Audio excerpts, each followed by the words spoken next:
Hello dear students, स्वागत है आप सभी का आज के हमारे क्वेश्चन आंसर सेशन में। प्यारे बच्चों, आज हम रेनबो क्लास 5th के दूसरे चैप्टर का क्वेश्चन आंसर देखेंगे जिसका टाइटल है the ant and the Dove. बताना चाहेंगे आप सभी को कि इस लेसन का हिंदी अनुवाद हमने पहले ही कवर कर लिया था, जो कि हमारे चैनल की प्लेलिस्ट में मौजूद है। तो जिन बच्चों ने अभी तक उस वीडियो को नहीं देखा है वो अवश्य ही उस वीडियो को देख लें, ताकि ये वाला हमारा वीडियो क्वेश्चन आंसर सेशन उन्हें अच्छी तरह से समझ में आ सके। तो चलिए शुरू करते हैं आज का हमारा क्वेश्चन आंसर सेशन, जिसके अंतर्गत रेनबो क्लास 5th के दूसरे चैप्टर को हम कवर करने जा रहे हैं। प्यारे बच्चों, सबसे पहले हम न्यू वर्ड्स को देखेंगे जो आपकी बुक में दिए गए हैं, और उसके बाद हम उन शब्दों को भी देखेंगे जो आपकी बुक में नहीं दिए गए हैं, फिर भी वो आपके लिए बहुत ही इंपॉर्टेंट हैं। तो प्यारे बच्चों, आपकी बुक का पहला वर्ड है थ्रस्टी, THIRSTY। थ्रस्टी का मतलब होता है प्यासा या फिर प्यासी। अगला वर्ड है डव, DOVE। डव का मतलब होता है फाख्ता पक्षी या फिर सफेद कबूतर। अगला वर्ड है ड्रॉप्ड। ड्रॉप्ड का मतलब होता है छूट जाना, DROPPED, ड्रॉप्ड। अगला वर्ड है फ्लोटेड। फ्लोटेड का मतलब होता है तैर जाना, FLOATED, फ्लोटेड। नेक्स्ट वर्ड है सेव्ड। सेव्ड जो है सेब से बना हुआ है, सेब का सेकंड फॉर्म है सेव्ड, SAVED, सेव्ड। सेव्ड का मतलब बच गया या बच गई। हंटर, हंटर का मतलब होता है शिकारी, HUNTER। नेक्स्ट वर्ड है पॉइंटेड, POINTED, पॉइंटेड। पॉइंटेड का मतलब निशाना लगाया। और हमारा लास्ट का वर्ड है एरो, ARROW, एरो। एरो का मतलब होता है तीर। तो प्यारे बच्चों, ये थे आपकी बुक के न्यू वर्ड्स। चलिए हम कुछ और वर्ड्स को देखते हैं जो आपके लिए बहुत ही ज्यादा इंपॉर्टेंट हैं। आप इन शब्दों को भी रटने का प्रयास करिएगा, याद करने का प्रयास करिएगा। हमारा पहला वर्ड है लॉस्ट, LOST, लॉस्ट। लॉस्ट का मतलब होता है खो देना। बैलेंस, बैलेंस का मतलब होता है संतुलन, BALANCE, बैलेंस। बैलेंस का मतलब होता है संतुलन। संतुलन से मतलब ये है, जब आप कहीं जा रहे होते हैं, मान लीजिए अगर आपका संतुलन सही नहीं है, आपके शरीर का जो भार है वो व्यवस्थित नहीं है, तो आप गिर जाएंगे। ठीक वही घटना हुई थी चींटी के साथ। चींटी ने अपना बैलेंस खो दिया था, यानी कि संतुलन खो दिया था, और वह पानी में गिर गई थी। हमारा अगला वर्ड है क्राइड, CRIED, क्राइड। क्राइड का मतलब है चिल्लाई या चिल्लाया। क्राई का ये सेकंड फॉर्म है क्राइड। हमारा नेक्स्ट वर्ड है हर्ड। हर्ड का मतलब सुना, HEARD, हर्ड। इसका जो फर्स्ट फॉर्म होता है वो हियर होता है। हियर का मतलब होता है सुनना, और हर्ड का मतलब है सुना। नेक्स्ट वर्ड है क्लाइम्ड, CLIMBED, क्लाइम्ड का मतलब चढ़ गया या चढ़ गई। क्लाइंब का मतलब होता है चढ़ना, क्लाइंब का ही ये सेकंड फॉर्म है क्लाइम्ड। क्लाइम्ड का मतलब है चढ़ गया या चढ़ गई। नेक्स्ट वर्ड है लीफ, LEAF। लीफ का मतलब होता है पत्ती, किसी भी पेड़ की पत्ती को हम लीफ कहते हैं।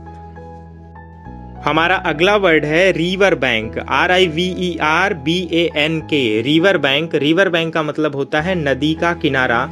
और हमारा जो सबसे आखिरी वर्ड है वो है क्राउल्ड। क्राउल्ड का मतलब होता है रेंगते हुए चढ़ जाना, CRAWLED, क्राउल्ड। क्राउल्ड का मतलब है रेंगते हुए चढ़ जाना। जैसा कि आप ये वाला लेसन पढ़ते हुए देखे होंगे कि चींटी जो है रेंगते हुए शिकारी के पैरों पर चढ़ गई थी और उसे काट लिया था। तो प्यारे बच्चों, इस तरह से हमारा ये न्यू वर्ड्स का जो सेशन है वो यहीं समाप्त होता है। चलिए हम आगे देखते हैं कॉम्प्रिहेंशन क्वेश्चन। कॉम्प्रिहेंशन क्वेश्चन के अंतर्गत हमारा पहला क्वेश्चन आता है आंसर द फॉलोइंग क्वेश्चंस, निम्नलिखित प्रश्नों के उत्तर दीजिए। अब इसमें देखिए आपके पास 6 क्वेश्चन हैं। क्वेश्चन नंबर A है where did the ant go and why, चींटी कहाँ गई और क्यों गई। तो आपको बताना है कि चींटी कहाँ गई थी और क्यों गई थी। तो कहानी पढ़ते समय हमने आपको बता ही दिया था कि चींटी पानी पीने के लिए नदी पर गई थी। तो इसका आंसर हो जाएगा the ant went to the river to drink water. हमारा अगला जो क्वेश्चन है, question number B, how did the dove save the little एंट?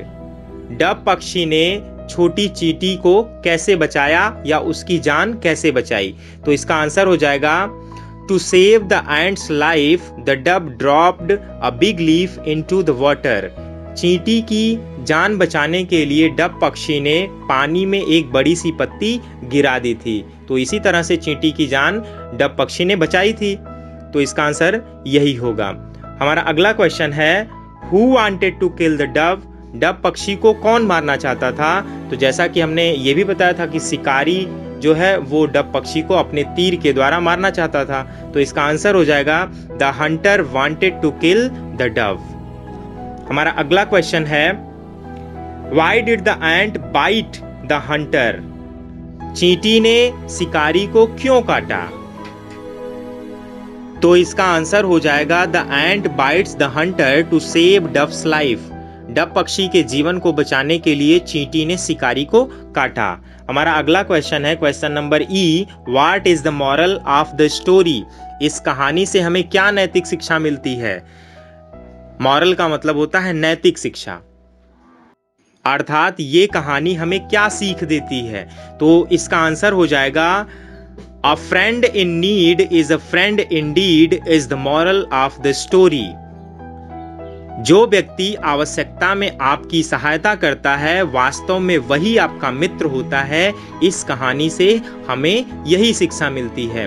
जैसा कि ये कोटेशन शेक्सपियर जी का है, उन्होंने अपने एक पोयम फेथफुल फ्रेंड में लिखा था, अ friend in need is a friend Indeed. तो प्यारे बच्चों, इस कहानी से हमें यही शिक्षा मिलती है कि वही व्यक्ति आपका वास्तविक मित्र है जो आवश्यकता पड़ने पर आपके साथ खड़ा होता है। हमारा लास्ट का जो क्वेश्चन है, question number F, have you ever been in trouble like the ant? क्या आप कभी चींटी की तरह से मुसीबत में पड़े हैं? Did anyone help you? क्या किसी ने आपकी मदद की है? यदि ऐसा है, यदि आप कभी चींटी की तरह से मुसीबत में पड़े हैं और किसी ने आपकी हेल्प की है, आपकी सहायता की है, तो निश्चित रूप से आपको पता होगा। और यदि आपको पता है तो इस क्वेश्चन का आंसर आपको खुद लिखना है। ये क्वेश्चन आपके लिए होमवर्क रहेगा। जिन जिन लोगों के साथ ऐसी कोई घटना घटी है वो सारे लोग इस क्वेश्चन को लिखेंगे। जिनके साथ ऐसी कोई घटना नहीं घटी है तो आप सीधे इसका आंसर नो में दीजिएगा। चलिए अगले क्वेश्चन पर चलते हैं। हमारा अगला क्वेश्चन है, write T for true and F for false statement. सत्य कथन के लिए टी लिखिए और असत्य कथन के लिए एफ लिखिए। ट्रू का मतलब होता है सत्य और फॉल्स का मतलब होता है असत्य। तो हमारा पहला स्टेटमेंट है, the little ant was very hungry. छोटी चींटी बहुत भूखी थी। क्या ऐसा था? नहीं था। छोटी चींटी भूखी नहीं बल्कि प्यासी थी। इसलिए यह स्टेटमेंट, यह कथन पूरी तरह से गलत है और इसके लिए हम एफ लिखेंगे। अगला क्वेश्चन देखिए, बी वाला, the ant fail into the water. चींटी पानी में गिरी। क्या ये सही है? हाँ, बिल्कुल सही है। चींटी पानी में गिरी थी, उसने अपना संतुलन खो दिया था और वह पानी में गिर गई थी। इसलिए यह कथन बिल्कुल सही है और इसके लिए हम टी लिखेंगे। हमारा अगला स्टेटमेंट है स्टेटमेंट नंबर सी, द एंट सा अ हंटर। चींटी ने एक शिकारी को देखा। ये वाक्य सत्य है, इसलिए हम इसके लिए लिखेंगे टी। हमारा अगला स्टेटमेंट है statement number D, the Dove was killed. Dove पक्षी मार दिया गया। ये सत्य है या असत्य? तो ये बिल्कुल गलत है। डव पक्षी बचा लिया गया था चींटी की सहायता से। चींटी ने शिकारी के पैरों में काट लिया जिससे उसका निशाना चूक गया और डव पक्षी बच गया था। इसलिए इस स्टेटमेंट के आगे हम एफ लिखेंगे। यह स्टेटमेंट पूरी तरह से गलत है। हमारा अगला स्टेटमेंट है statement number E, the ant climbed up the tree. चींटी पेड़ पर चढ़ गई थी। क्या ये सही है? नहीं, चींटी पत्ते पर चढ़ी थी, जो पत्ता डव पक्षी ने पानी में गिराया था। इसलिए ये कथन गलत है और हम इसके आगे लिखेंगे एफ। हमारा एफ वाला स्टेटमेंट है, the ant and the Dove did not help each other. चींटी और डव पक्षी ने एक दूसरे की मदद नहीं की थी। तो ये भी स्टेटमेंट गलत है और इसके लिए भी हम लिखेंगे F यानी कि फॉल्स। तो प्यारे बच्चों, इस तरह से हमारा दूसरा क्वेश्चन भी कंप्लीट होता है। चलिए हम वर्ड पावर की तरफ चलते हैं। वर्ड पावर के अंतर्गत हमारा क्वेश्चन है complete the grid. In grid को पूरा करिए विद द हिंट्स गिवन। जो संकेत दिए गए हैं उनकी सहायता से। तो जो संकेत दिए गए हैं उनकी सहायता से आपको ये ग्रिड फिलअप करनी है, भरनी है। ग्रिड का मतलब होता है जाली। जाली में देखिए छोटे छोटे खाने बने होते हैं या छिद्र बने होते हैं। ठीक उसी तरह से ये जो बड़ा सा चार्ट आपका दिया गया है, इसमें भी छोटे छोटे बॉक्सेस बने हैं। तो इन्हीं बॉक्सेस को हम कहते हैं ग्रिड। तो आइए हम देखते हैं कि हमें किस तरह से इसको भरना है। आगे हमारे कुछ वाक्य भी दिए गए हैं। इन्हीं वाक्यों की मदद से और जो संकेत दिए गए इन संकेतों की मदद से हम इस ग्रिड को भर पाएंगे। तो हमारा पहला वाक्य है इट कम्स आफ्टर 7। यह 7 के बाद आता है। तो 7 के बाद क्या आता है प्यारे बच्चों? 7 के बाद 8 आता है। 8 की इंग्लिश होती है 8। 8 का पहला जो वर्ड होता है वो ई से होता है। तो इसमें क्या भरा जाएगा? 8 भरा जाएगा। EIGHT 8 का मतलब 8। हमारा जो दूसरा वाक्य है वो है birds peak with these. Birds का मतलब होता है चिड़िया और पीक का मतलब होता है चुगना। तो चिड़िया किसकी सहायता से चुगती हैं या खाती हैं? तो चिड़िया जो है अपनी चोंच के माध्यम से चुगती हैं और चोंच की जो अंग्रेजी होती है वो होती है बीक्स। इसकी स्पेलिंग है BEAKS। तो प्यारे बच्चों, हम इसे दूसरे वाले बॉक्स में भरेंगे बीक्स। हमारा अगला जो वाक्य है we can not eat without these. हम किसके बिना खा नहीं सकते हैं? तो किसके बिना हम नहीं खा सकते हैं? दांतों के बिना हम नहीं खा सकते हैं। जैसा कि चित्र भी दिया गया है आपके सामने। तो दांतों की जो अंग्रेजी होती है वो होती है टीथ, TEETH। टीथ का मतलब होता है दांत। तो हम इसे तीसरे वाले ग्रिड में फिलअप करेंगे। हमारा चौथा वाक्य है this animal has a hump. Hump का मतलब होता है कूबड़। तो इस जानवर के पास कूबड़ है। तो ऐसा कौन सा जानवर है? तो प्यारे बच्चों, ये जानवर होता है ऊंट और ऊंट की अंग्रेजी होती है कैमल, CAMEL, कैमल। तो हम इस वाले ग्रिड में कैमल भर देंगे। हमारा अगला वाक्य है it is the opposite of black. Black का अपोजिट क्या होता है? यानी कि काले का अपोजिट उल्टा क्या होता है? तो काले का उल्टा होता है वाइट, सफेद, WHITE। तो इस बॉक्स में हम भरेंगे वाइट। हमारा अगला वाक्य है our books are made of this. हमारी किताबें इन चीजों से बनी होती हैं। तो कौन सी चीजें होती हैं जिससे हमारी किताबें बनी होती हैं? तो वो चीज है पेपर, PAPER। पेपर से ही हमारी किताबें बनी होती हैं। तो इस वाले ग्रिड में हम भरेंगे पेपर। हमारा अगला वाक्य है it is the opposite of sour. Sour का मतलब होता है खट्टा, SOUR, शौर। शौर का मतलब होता है खट्टा और खट्टा का अपोजिट उल्टा क्या होता है? मीठा। और मीठे की अंग्रेजी होती है स्वीट, SWEET। तो इस वाले ग्रिड में हम भरेंगे स्वीट। हमारा अगला वाक्य है वी हैव दीज। हमारे पास ये होते हैं इन आवर आईज, हमारी आंखों में, व्हेन वी आर सैड, जब हम दुखी होते हैं। तो प्यारे बच्चों, जब हम दुखी होते हैं तो हमारी आंखों में क्या चीज होता है? आंसू होता है और आंसू की अंग्रेजी होती है टीयर्स, TEARS। तो इस वाले ग्रिड में हम भर देंगे टीयर्स। हमारा लास्ट का वाक्य है it is a huge bird that flies high in the sky. यह एक बड़ा पक्षी है जो कि आकाश में बहुत ऊपर तक उड़ता है। तो यह कौन सा पक्षी है? ये पक्षी है ईगल। ईगल का मतलब चील या बाज भी होता है। तो हम इसे इस वाले ग्रिड में भर देंगे ईगल। ईगल की स्पेलिंग है EAGLE, ईगल। तो प्यारे बच्चों, इस तरह से हमारा वर्ड पावर ये भी समाप्त होता है। चलिए हम चलते हैं लैंग्वेज प्रैक्टिस की तरफ। तो लैंग्वेज प्रैक्टिस के अंतर्गत हमारा क्वेश्चन है कंप्लीट द फॉलोइंग सेंटेंसेस। इन वाक्यों को पूरा करिए using the past tense of the given verbs. दिए गए क्रिया के पास्ट टेंस का प्रयोग करते हुए। जो क्रियाएं आपको ब्रैकेट में दी गई हैं, 4 क्वेश्चंस हैं आपके पास और 4 वर्ब्स आपको दी गई हैं। हर क्वेश्चन के सामने एक एक वर्ब ब्रैकेट में लिखी गई है। तो इस वर्ब का जो पास्ट टेंस क्रिया होती है वही आपको यूज करते हुए इन सेंटेंसेस को पूरा करना है, इन वाक्यों को पूरा करना है। तो हमारा पहला जो वाक्य है वो है आलोक, फिर स्पेस है द जॉब लास्ट मंथ और ब्रैकेट में आपके दिया गया है लीव। लीव का मतलब होता है छोड़ना। आलोक ने पिछले महीने अपनी नौकरी को छोड़ दिया। लेकिन ये वाक्य आपका भूतकाल में है और आपकी जो क्रिया दी गई है वो प्रेजेंट इंडेफिनिट टेंस की दी गई है, यानी कि वर्तमान काल की दी गई है। तो हम इस क्रिया को वर्तमान से भूतकाल में बदलेंगे, यानी कि प्रेजेंट से हम पास्ट में बदलेंगे और इसके सेकंड फॉर्म का यूज करेंगे लेफ्ट। लीव का जो सेकंड फॉर्म होता है वो है लेफ्ट।